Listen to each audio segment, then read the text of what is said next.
Hi, I'm Bob Esquerre.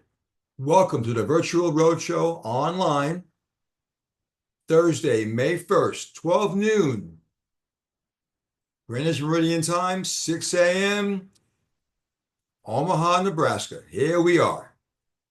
Our objective is to be able to bring virtually to the industry AI, actual intelligence. AI, actual intelligence. That being said, welcome. So our focus is we're going to introduce today this concept called the grid. GRID, growth, resiliency, innovation, determination. Ah, Again, the focus is looking at best practices, business growth strategies, 2025 and beyond. Yes, this is designed to be focusing on club studio owners, but the challenge is there's so much involved.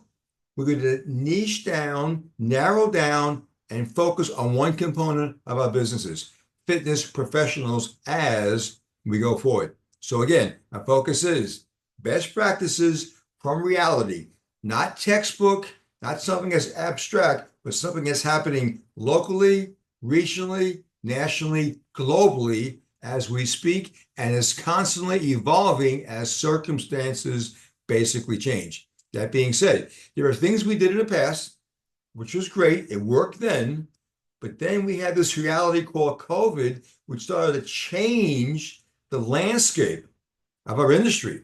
So we had to be able to shift from what we did in the past to what needed to be done now. But even with that, we have to start looking at, okay, what does the future hold for us? So we have to be as proactive, not reactive, but as proactive as possible. So we have to evolve and grow our business based on the needs of the business as they change dynamically, but also the changing needs, the watchword, the changing needs of our customer avatar. Totally, totally different. Absolutely. So Q1 is over. Let me just bring back this here. Q1 is over. If you did well, fantastic, no problem. If not, self-reflection. Do you know why you didn't do good? That's the first consideration. Q2. We're in Q2 right now. We're in May, second month of Q2. Are we on track or are we not on track? If we are on track, do we know why we're on track? You do? Fantastic. If you're not sure why you're not on track, welcome to this roadshow. So we're going to look at some best practices to get us to think about, what have we done right? What have we done wrong? What do we need to look at on self-reflection as well? So the concept of the grid has 14 components. We're going to focus on eight of those components, specifically as it relates to fitness professionals within our universe. Again, if we had 2 days, 3 days, 4 days, 5 days, we look at the whole ball of wax. We don't. Within 1 hour, we're going to address and zero in on our Fit Pros. So that being said, how are we going to grow our businesses beyond where we are right now? Because we have to look at business growth. That focus on business growth from our perspective, from the Virtual Roadstow faculty perspective, is about this word called V, value, not price or the P word, but V for value. Do we get your attention yet? Okay, let's start talking about this because this is where we're going to be going. The challenge from our standpoint, as owners, operators, we're comfortable with the business concept. Totally, no problem there. However, our Fit Pros are not. And the Fit Pros, quite frankly, whether it's group exercise, personal training, coaching, whatever that is, have to be able to embrace this concept called business. So we have a teaching learning method. The gentleman on the left screen, that is Socrates. And Socrates was a fantastic philosopher. The way he would teach and learn his audiences, which also included Alexander the Great, was pose a series of questions. And as opposed to giving those students an answer, he would give them repetitive sequentially developed questions to get them to have a thinking process to reach the conclusion on their own. That's exactly the method I do with FitPros to get in front of me locally, regionally, nationally, and globally as well. We call this the Socratic method. Okay, that being said, the focus for us is to be able to stimulate the critical thinking skills of our FitPros. It can apply to anyone, but for right now, we're zeroing in on the critical thinking skills of our FitPros. That being said, we're going to pose a series of questions with a series of problems. We're going to turn on their thinking caps to reach a solution. This is part of the teaching learning process with my methodology. So our intent, our objective is to give them a series of questions to address a series of problems. Once they reach that solution, we're going to guide them. We're going to coach them. But once they reach that solution, guess what? They own it. That's where the upside of understanding how to grow a business and shift away from thinking about price and thinking about value comes from. That's the intent. That's the goal. That's the basic objective. So we're going to talk about 4 things today in this short 1 hour. We're going to get your teams comfortable eating a frog or a business frog, because we say that word because it is so nasty and so bad. It's the last thing FitPros ever want to deal with. It was never part of the educational process before they came to us. So they have no desire to do it, but that's okay. We're going to get them comfortable eating that business frog. Number 2, we're going to get your teams, which includes everyone within your organization, getting comfortable being uncomfortable. Absolutely. We're going to introduce the concept of the grid, and we're also going to change your team focus, not just the executives, but the entire team focus away from price so we can start talking about value. First question, to stimulate our FitPros. As a personal trainer, how many sessions can you do per day, per week before you burn out? Maybe it's 30, maybe it's 40, maybe it's 50, maybe it's 60 plus. But the qualifier is before you burn out. How many sessions can you do per month before you burn out? How many times can you raise your prices within your trade area before you max out? And number 4, if a client states that they cannot really afford your fees, which is real, then what do if all you have is one programming option, which is one-on-one? What are you going to do? What tends to happen, we lose that customer, we lose that client, or we may lose the membership. That's part of the reality we have to deal with. So we have a case study here, and we're using TJ McNiff out of Minneapolis, only because I've tracked him as a colleague, as a mentee for probably 25 plus years. And he's gone through a reality check of successes, failures, threats, all kinds of good, negative things. He's a perfect example of what success could look like over time, with all the roller coaster problems at the meantime. Okay, so let's look at this. There's TJ. TJ is an example of what we need to do as owners and operators, club or studios, really doesn't matter, to look at the issue of value versus price. And as we look at that, the issue is, how do we recruit talent? How do we develop talent? How do we manage talent so they, as the talent, wins by delivering their expertise to our organization, to our members, to our customers, so that everyone wins, wins, wins, and wins. That's the challenge. So as I'm going through this conversation, I need you to think about your existing studios, your existing clubs, your existing teams, and see how you would compare and contrast these issues during this conversation. So here's TJ's profile. Got 27 years in the health and fitness sector, 27 years as a group instructor. I met him at year 26. He worked for me as a trainer in Minneapolis. 26 years as a trainer, 26 years as a group training coach. We'll define what that looks like. Initially, he worked 4 years in big box gyms, 22 years boutique studio. That was his comfort zone. Within that boutique studio, he was averaging at the high end or the low end of his career there, $80,000 per year, 35 sessions a week. 45% of those sessions were group training sessions. 45% group training sessions. Again, because of his background, he had a skill set to work in groups, which is fine. That worked for him. So that being said, in that environment, in that studio, he worked 5.5 days a week. He worked early mornings, mid-mornings. He worked evenings. He worked Saturday morning. He was off Saturday afternoon, all day Sunday. Pretty much the customers controlled him. His average pricing towards the end of his career there was $85 average per session, minimal benefits, 60% payout. Part of his reality, the studio closed up. He had to find another job, another destination. He ended up being recruited by Lifetime Fitness.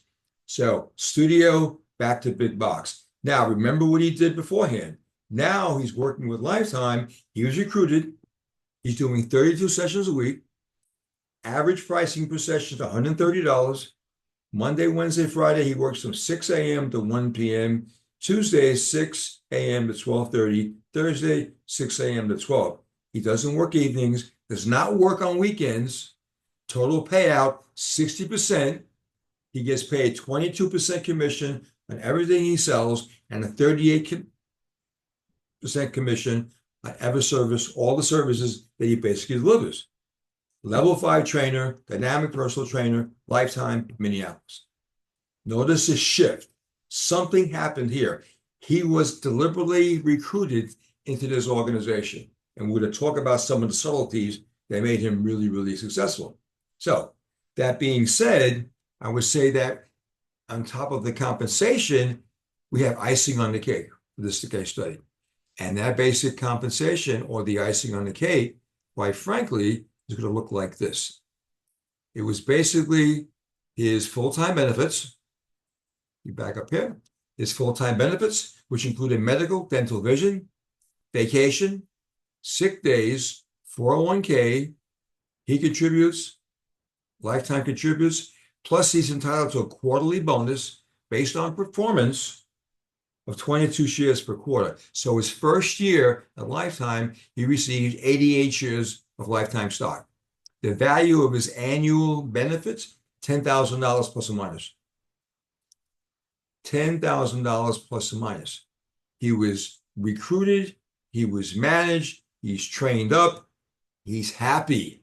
Now he has time to spend with his twin boys. It's part of that process. That's okay. He loves it. He's happy now. This just breaks down his whole 2024. His sales on the left-hand corner, he received 22% commission on everything he sold.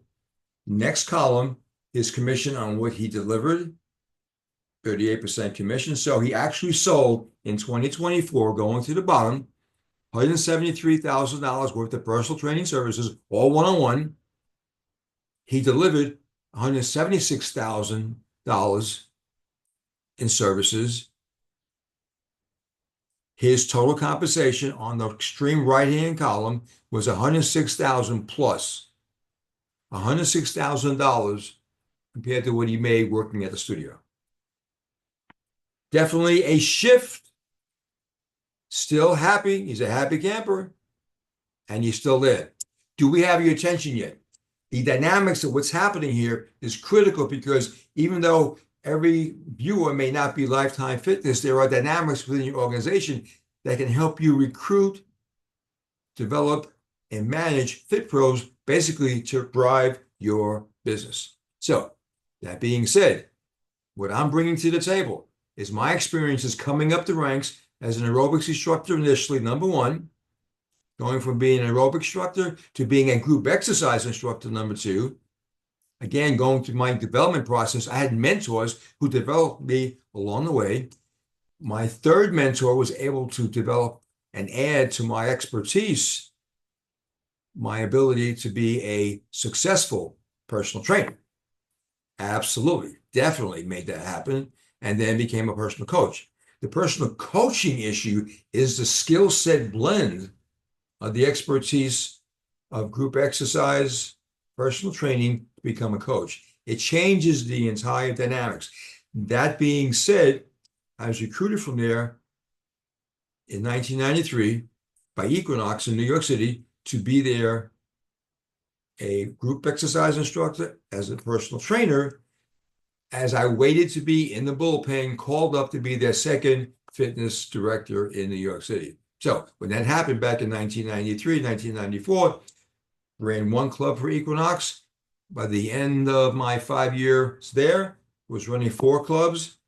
Decided to leave after 5 years organizationally. It was fantastic experience. Left there, became a fitness consultant, launching my program, and then in that capacity, being able to, as a consultant, in some cases, as an employee, in other cases, manage clubs and manage fitness departments, which also included group exercise and personal training.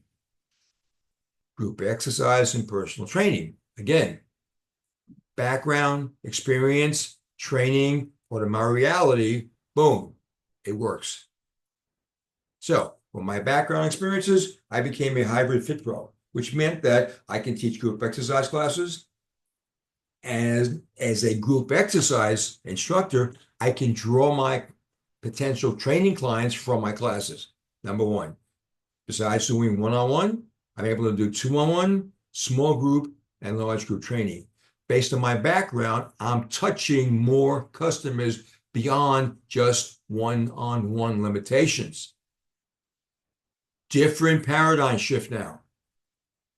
As opposed to teaching or touching or creating an experience for one-on-one clients only, I'm teaching more folks because I'm teaching and providing more basic services.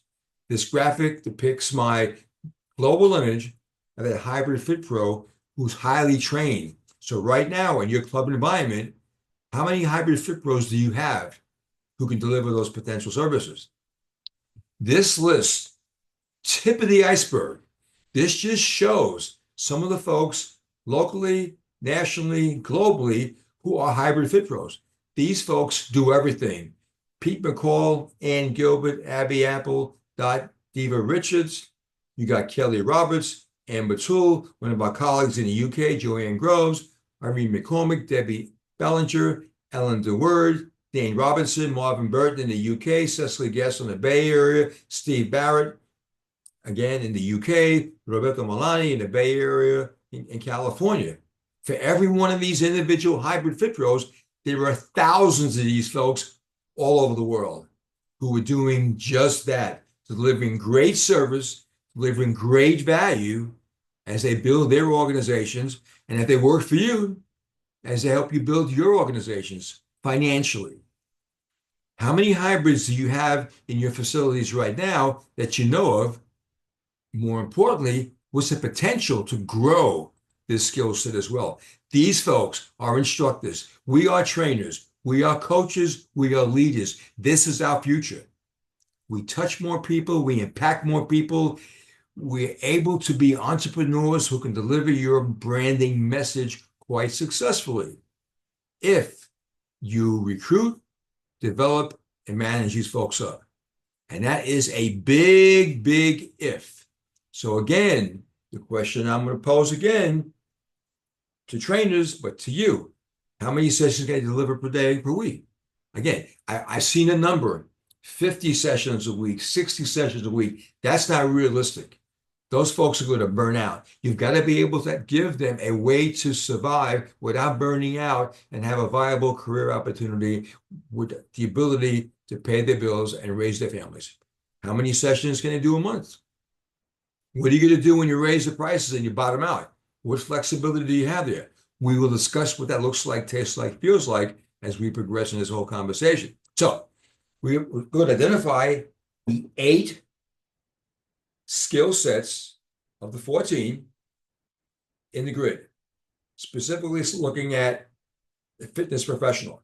We're guaranteeing you that if we implement successfully, if you implement successfully these 8 skill sets internally, you're going to drive and impact positively your income. Totally drive that. Again, these folks are going to make sure that basically happens. So again, here's our focus. Where do these numbers come from? Okay, post-COVID, I was contracted to do a project virtually, some colleagues in the UK, and the focus was from December 2022 to January 2024. I was contracted out to deliver 13 virtual webinars. And those webinars, I was able to collect data as to what their roadblocks and their challenges were to build their businesses, number one. In conjunction with those webinars, I was able to conduct 30 one-on-one, 1-hour coaching sessions with this group of folks as well. Again, collecting data, success data, challenging data, roadblock data. On top of that, I did between 2022 and 2024, I did presentations at 13 SCW regional conferences as well. Again, the focus is collecting data as to where the opportunities for growth for Fit Pros and your organizations to come from. The data was profound. Here's what we found. Roadblock number 1, Fit Pros have a problem identifying target markets. Number 2, they had problems creating business value propositions. And we'll explain in detail what that all looks like as well. Number 3, they had trouble creating and launching blended programs. We haven't heard that phrase before. That's okay. We'll talk about it today. Number 4, setting and raising prices. Well, if they have an aversion to business, they're going to have trauma setting and raising prices. That being said, number 5, learning how to sell without selling. It almost sounds like an oxymoron. Number 6, becoming proficient in emotional intelligence, also known as EQ. Number 7, creating responsive social media campaigns. And number 8, learning how to create and manage what? A business, the B word. Problematic. Yes.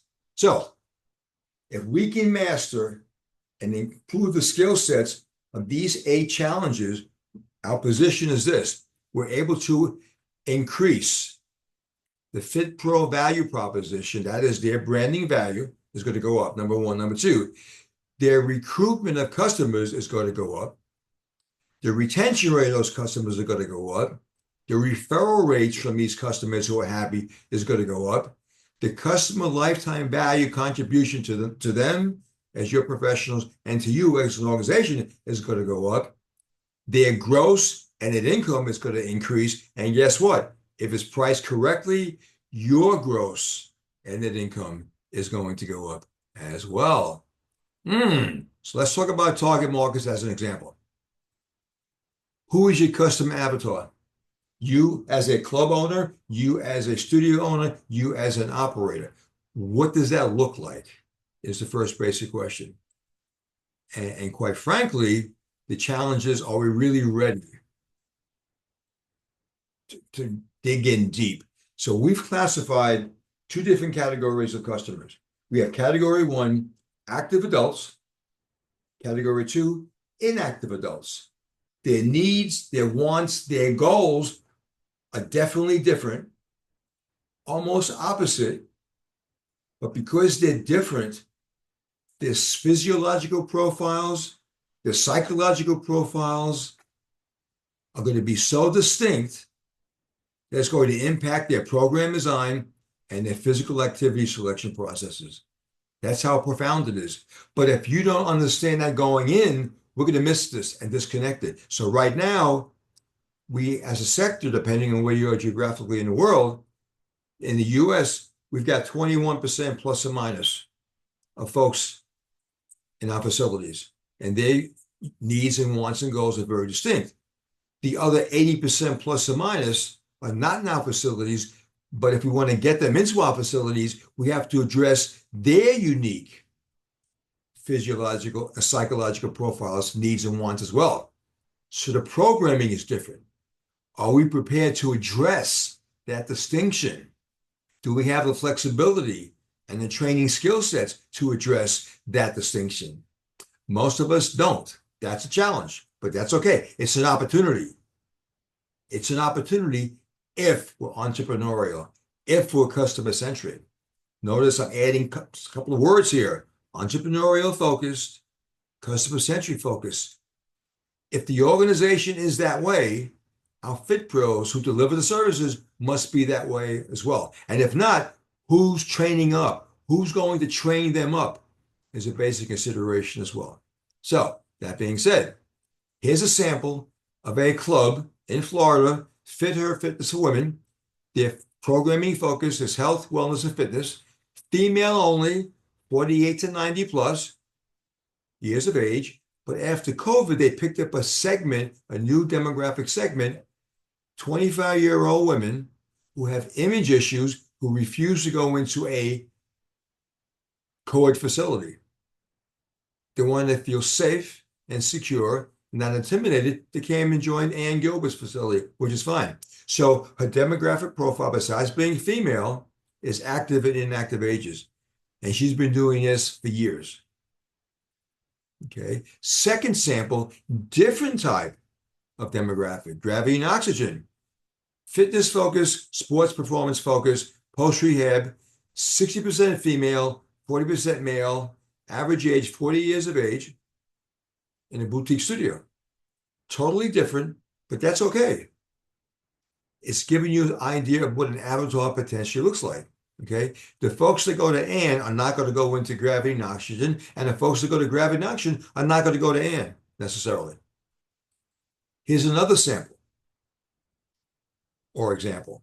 Red Hot Fitness for Everybody, female only in the UK, average age 40 plus, demographic profile, university educated, professional, career focused, self-employed, but they have a health and wellness focus. That's their basic program. That's the demographic. That's the avatar. So if you define your avatar, the question I have for you is that, are your programming options available to support and help these people? Key. So part of Jasmine's focus to go after her target market, her avatar, she belongs to a group called the Athena Network. The members of the Athena Network are only university graduated professional women who are executives who are power brokers. That's where she finds her customers at. So when you define your avatar, do you have the appropriate outreach program to recruit those folks and get them pre-qualified to come to you before they walk in the door? Because you have a programming option specifically targeting that avatar. Yes or no? Just put the question out there. Second component, create our business value propositions from a FitPro standpoint. This deals with, why should a customer come to this FitPro? Why should they stay with that FitPro? And why should they refer to that FitPro? Basic issues. Fundamental one-on-one. Why? That's key. The average FitPro has never determined why. Has never created a reason why they come in, they have their degree and or their certification, stand on the floor and expect people to come to them. No, no, and no. That's a challenge. The other consideration is this. What are these folks selling, basically? Okay? They're selling because they don't know any better. Can't blame them. They're selling their credentials. They're selling a training session. They're selling a training package.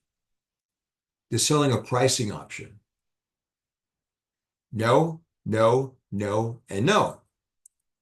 What should they be selling? They should be selling a customer-centric solution, number one. Think about what's happening in your clubs and studios right now. They should be selling an experience.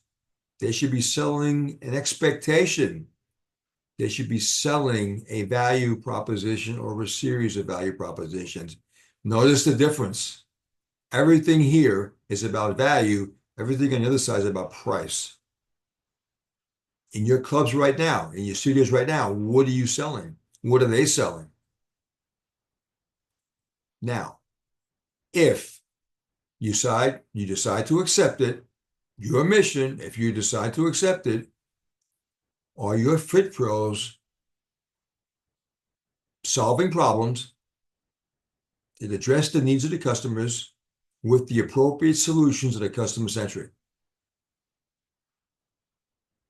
Is that what's happening in your club today? If it is, great. If it is, fantastic. If it's not, why not? Number one. And number two, how do we get there to make this basically happen? And the whole conversation is, guess what? It's based on value. The conversation has got to be about value and not about price. Because if it's on price and you make the initial sale, someone else with a cheaper price is going to take that customer from you. Whereas value, they're not going to leave because they see and they feel the value. So our job is to create and manage value. So right now in your clubs, in your studios, is this the watchword? Is this the foundation of your success? Yes or no? Another question. And this is Jasmine. And Jasmine, this is her branding value proposition. So this is what she's put together. This is why people come to Jasmine. And I'll be the first to tell you, this is the hardest thing for a fit pro to do. And it's the hardest thing for a manager who doesn't understand this to have this conversation with that fit pro. So people come to Jasmine because she's created a real sense of community. She's created a safe place. She's created a non-judgmental atmosphere. She has genuine camaraderie. There's peer group support and accountability. It's about the experience and feeling good, mutual respect, meet the customer where they're at, coaching support, sincere empathy, authentic, inclusive culture. Love the skin you're in environment. Does this happen or resonate in your facilities today? Asking a question. And of course, this will change based on your avatar. This will change based on your avatar. Okay. Item number 3, creating and launching blended programs. What this basically means is that we're doing something beyond sets and reps. So what does that look like? Okay, it's addressing these 4 questions. So that being said, meet the concept of blended fee-based programs. Notice blended fee-based programs, value, value, value. These are fee-based programs that consist of multiple service components with an embedded coaching skill set. Multiple service components with an embedded coaching skill set. That being said, we're going beyond sets and reps. So, creating and managing value.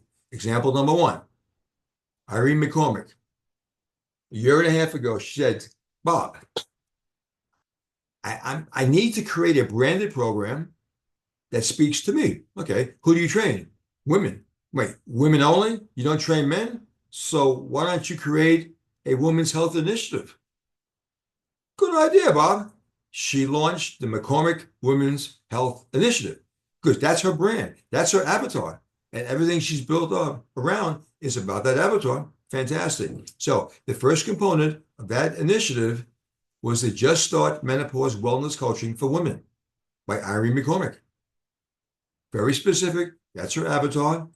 So when she created it, it has a blended option with 3 specific objectives. Number 1, it consists of personalized exercise strategies, personalized or customized nutritional strategies, personalized lifestyle coaching strategies. So it's not one size fits all. It's very customized, and it definitely is beyond sets and reps. That's her branded program. Her delivery of the programming consists of, or is options, 1-on-1, 2-on-1, small group training 3 to 6. Flexibility, meeting the needs of the customers. If they could afford 1-on-1 or want 1-on-1, they can have it. 2-on-1, different price point. Nothing's discounted. The service offering is different, and small group training as well. Okay. Her training cycles in 8 weeks, 16 coaching sessions, 2 times per week, which consists again of 1-on-1, 2-on-1, and small group training. Flexibility is built in, beginning and an end, start and an end, and they repeat increments of 6 weeks. Her job, her challenge, to get them to repeat into the process. It's a program. It's not sessions per se. They're not buying packages per se. They're buying components of a program that is basically fee-based. Example number 2. This is Ann Gilbert's Fit Her in the Tampa metro area. So now this program, small group training program, is called, branded Little Black Dress, which means that these gals decided to pick a dress, a black dress that they wanted to look good in. They picked the dress, they made that decision, they had their coach who was a facilitator, and they stuck with it. They made it happen. So what's the component look like here? We have group training as a component. We have individual workouts that match their goals and their objectives and their needs for that little black dress. Number 3, they have dietetic supervised meal plans customized to them, and it's group accountability. So for example, when they have group training, they discuss during the training session or after the training session, their challenges working by themselves. So they tend to team up to help each other overcome their roadblocks. The dynamics of the group is profound. That's what it's about. There's the accountability right there. And this is their graduation day in their dresses that they picked. Oh yes, we have a mascot. Yes, she is right there in the middle. But again, it's part of the programming option. So after their 12 weeks, they graduate and they pose and they have their dresses right there. Okay. And yes, they're entitled to have the celebration. So for 12 weeks, they work. They help each other out. And at the end on a Sunday, they have a graduation ceremony with the little black dress. And that's it right there. Perfect. Do you have programs like that in your studios or your facilities? Just a question. Blended option 3. Here we go. The celebrity, Oprah and Ozempic, 2024 programming opportunity. Another potential option. These are programs tied into customer support options for folks who are managing their weight challenges with anti-obesity medications. We call this a blended option. And here are the 3 components: mind-body coaching strategies, nutritional coaching strategies, lifestyle change coaching strategies as well is part of the components here. Absolutely. Much more complex than this, but this is a top-down overview. Within the programming options, you have to be able to be specific to your demographic. So right now, I'm working at Genesis Health Clubs in Omaha, Nebraska. Landed here March 3rd. First thing I found out before I even got here, but I knew when I got here, Nebraska has as of 2023, a 36.6% obesity rate for adults. So from a club standpoint, a programming standpoint, from a community sports support standpoint, how do we help our demographic? We set up, basically, looking at Nebraska, and we look at Omaha. So if Nebraska is 36.6, the actual documentation in Omaha is 39% plus or minus. And it's probably higher than that, only because people probably lied about it. And I've been living here now, so I see it. So I'm saying 39% plus. Okay. So now this is our reality demographically. How do we address this? How do we support this? How do we help our community? Because we are part of the community here with 8 clubs in Omaha. So again, our basic focus is this: take their profile and create a program. We're in the process now of creating a blended program that's focusing on weight loss for individuals who are going through their weight challenges, taking anti-obesity medications. The program is called Transform Your Tomorrow. Specific, community-based, addresses the need. We have the programming depth.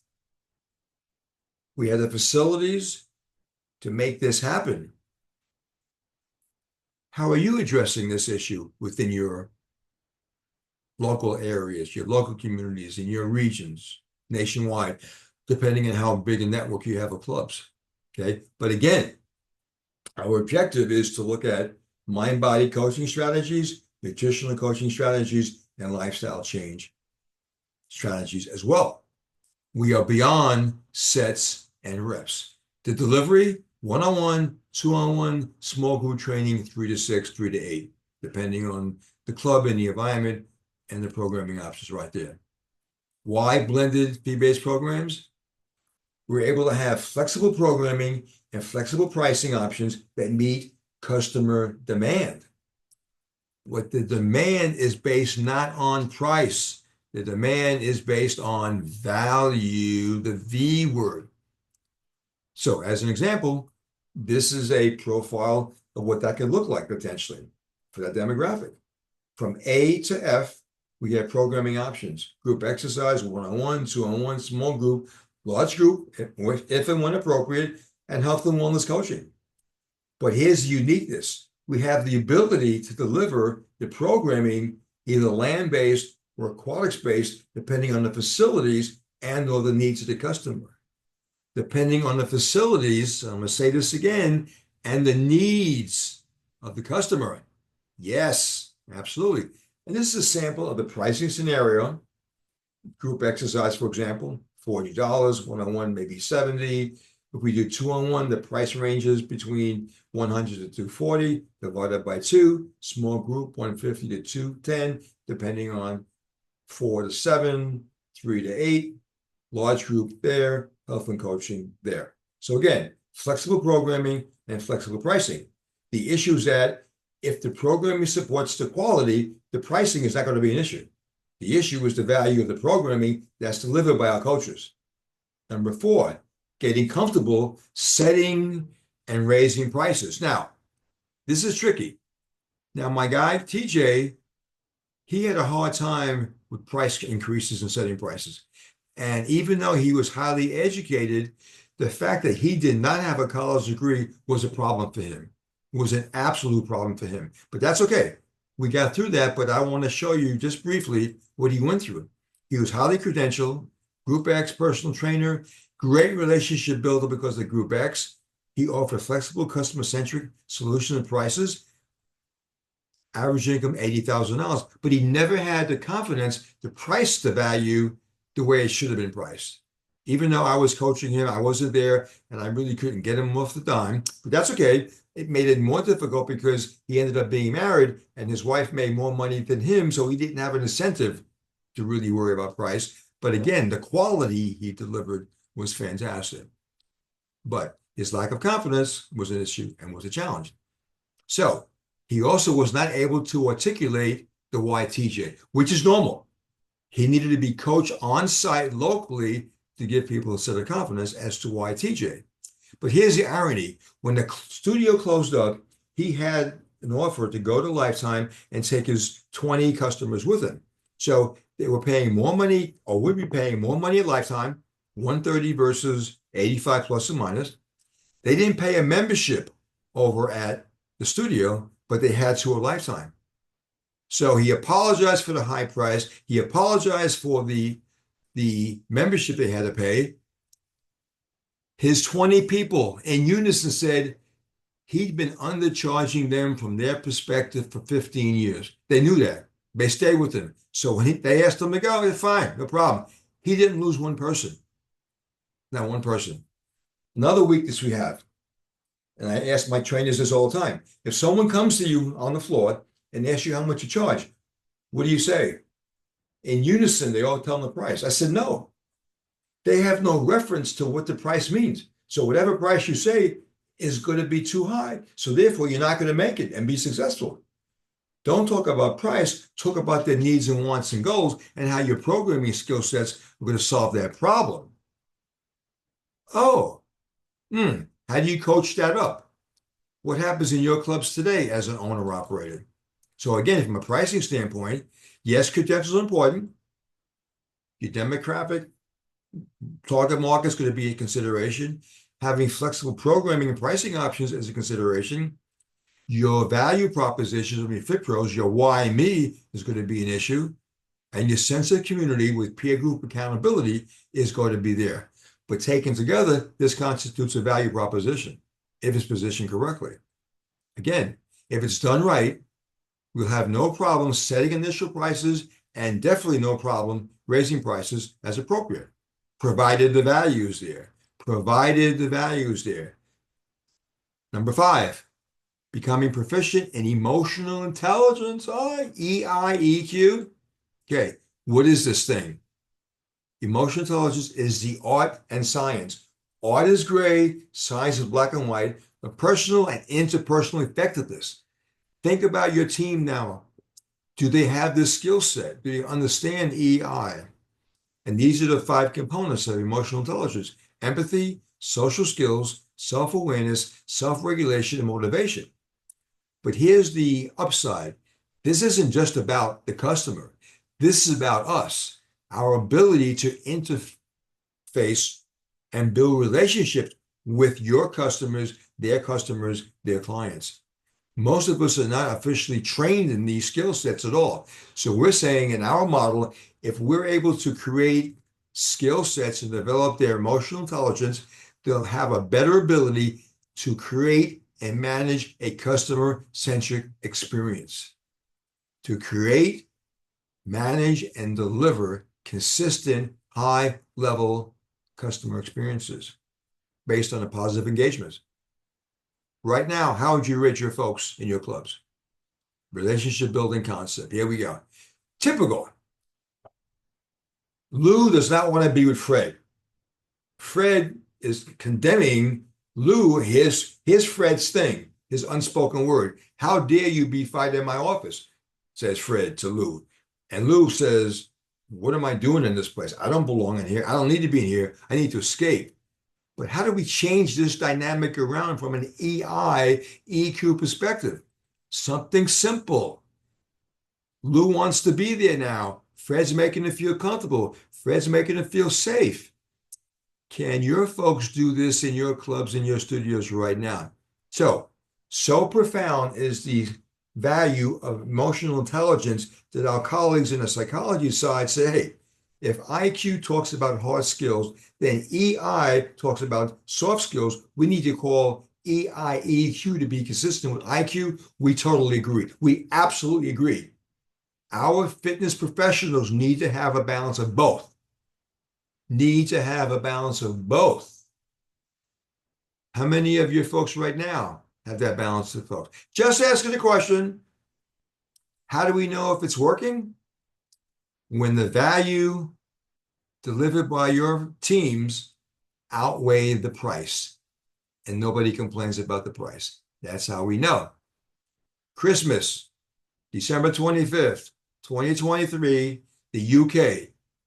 Here is one of our colleagues, James Hilton. Here is a virtual exercise class, December 25th, 2023, with James. He's got 24 of his students who want to share Christmas Day in the UK with James and everyone else in their group. How many folks in your facility, in your club, in your studio can say they did this? Why EQ? We create the desire to belong. We create the desire to stay. We create the desire to share by referring our friends, family members, and colleagues to get the experience and the value that we get every day from your teams.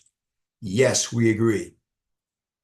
Item number 6A, creating responsive social media campaigns. But Bob, I post every day. Here's the message: creating responsive social media campaigns with a call to action. That they don't do. No one's been training them, but those folks who do this do a great job. When we set up our campaigns, we must have a strategy, not to say I post every day. What is your strategy? What's your plan? What is your call to action? How many of your team members do that right now? Not as many. And how many are effective? Not as many. But if they're effective, good for you. We're going to meet the customers where they're at. Maybe it's on Facebook, maybe it's Instagram, maybe it's TikTok, maybe it's LinkedIn, maybe it's an email, maybe it's a text. But we've got to meet these folks to engage with a call to action. Now, the piece that really is needed, which most folks don't even consider, but our people do, storytelling. What is storytelling? Storytelling is the art, the technique of conveying narratives or stories through various mediums: verbal, Yes, it could be written, video, graphics, but it's telling a story. What are the six components of storytelling?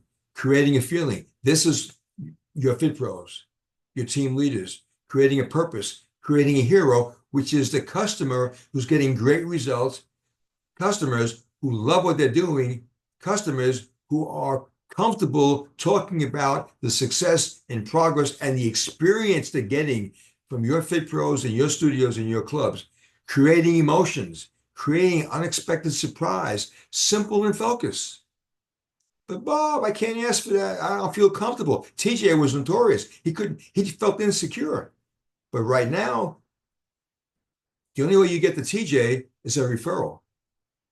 And maybe if someone recommends you, you may get on the schedule. Maybe if you're lucky. If you're lucky, that's okay. Storytelling, components. It's your stories, the why you. It's your customer stories.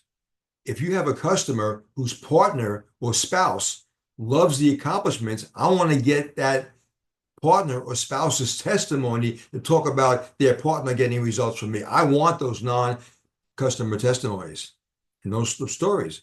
I want professional endorsements. That's all part of building that social media campaign. We want to be able to get people to walk into your studio and say, I want Fred. I heard Fred was great. I want Mary. I heard Mary was fantastic. No one else but Mary or Louise or Anna or Jolene. Doesn't really matter. I want of what I heard pre-qualifying customers to come in. This is Coach Courtney in Lowell, Massachusetts. What is her story? This is Colleen, Lowell, Massachusetts. What's her story as a fit pro? It's a challenge. What are the stories of your fit pros as we start to talk about getting testimonies from our customers? Do we get testimonies from our customers? This research was done recently, and what we found is that 85%, we have 85% positive response rate from customer testimonials that are put out in content marketing. Absolutely. People respond to hearing other people's stories. Well, if that's right, why don't we do that? Let's do that tomorrow once everything else is basically in place. So again, that being said, we want to make you and the customer the heroes of their own story, which is okay. If they're successful and they're comfortable and they trust you, they have confidence in you, you make them feel safe and secure, they'll be happy to give you a story and the story for the club. Here, Lowell, Massachusetts. This is the testimony. How do we not take this success and put it out there? They love it. Brianna is happy. Definitely, definitely. And so is Connor. And this is just a sample template. So once you make a decision to create a testimonial program, make it consistent for the entire club and also for your fit pros. It's just some samples. Okay. Number 8, how to manage business planning concept. There it is. Here's our frog. Here's our frog. Everything builds up to this. Once we get comfortable with everything else and tie it back into the B word, the business word, guess what? It's easy, but we have to start someplace. So that being said, bring this back together again. What's this look like? Right now, do you have an environment in your club or your studio where we can get your teams feeling comfortable eating the frog, the business frog, number 1? Can we get your teams comfortable being uncomfortable? Because they're not going to grow unless they're getting uncomfortable. These folks have to be managed up. But the question is, are your management team members comfortable helping facilitate this process? Then we talk about, again, these 8 components. Are these 8 components being discussed in your clubs right now from an in-house staff training perspective? Yes or no?